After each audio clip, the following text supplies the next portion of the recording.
Numbers 5 and 6. Hi there. We've been journeying through the wilderness with the Israelites for around a year now. And during this time, we've made a covenant, set up the laws of the covenant, constructed a tabernacle, and organized an encampment around it.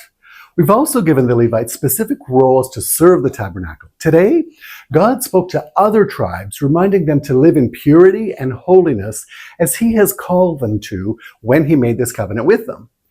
Chapter 5, verses 1 to 5, this section's theme is purity and accountability. It emphasizes the necessity of maintaining purity within the camp by sending away anyone with a contagious disease or impurity.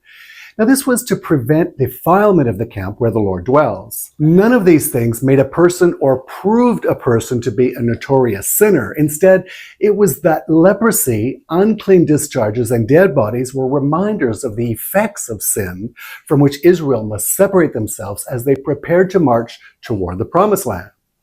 It's important to note that these words of God were authoritative commands, not suggestions.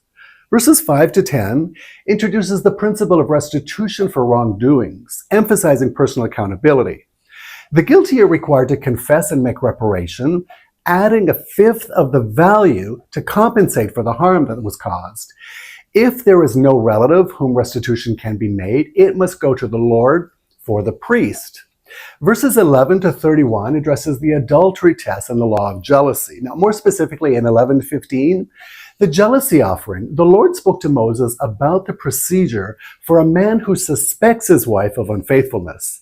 The man must bring his wife to the priest with a grain offering of jealousy. Then in 16 to 28, the priest shall bring the woman before the Lord, take holy water and dust from the tabernacle floor, and make the woman drink the water of bitterness that brings a curse among her people.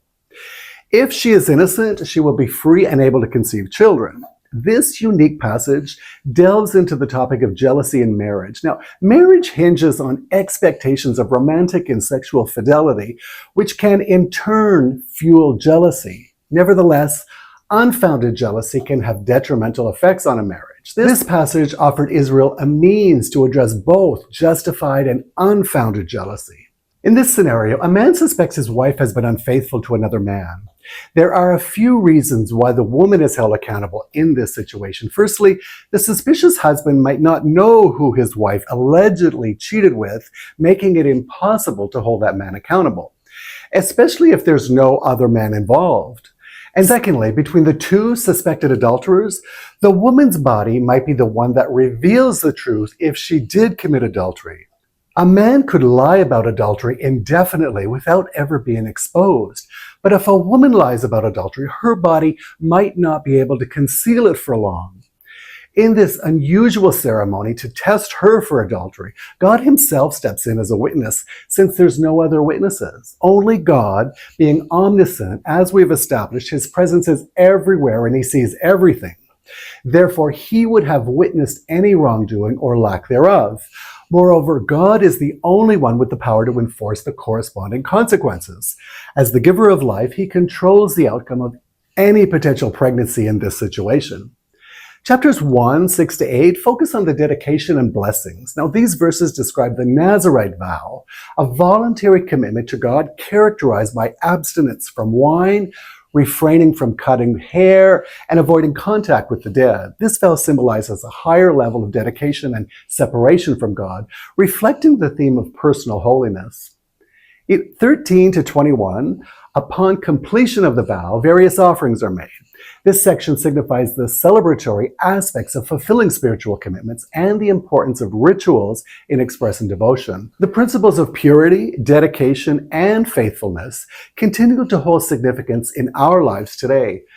These chapters serve as a reminder of the importance of living a life committed to higher value and maintaining integrity in our actions. The concept of making amends for wrongdoings and the focus on blessing and peace can be applied to nurturing harmonious relationships and fostering a sense of community. And in 22 to 27, this concluding section provides a blessing from Aaron, invoking favor, protection, and peace upon the people of Israel. It emphasizes the theme of divine blessing and the role of the priest in mediating grace.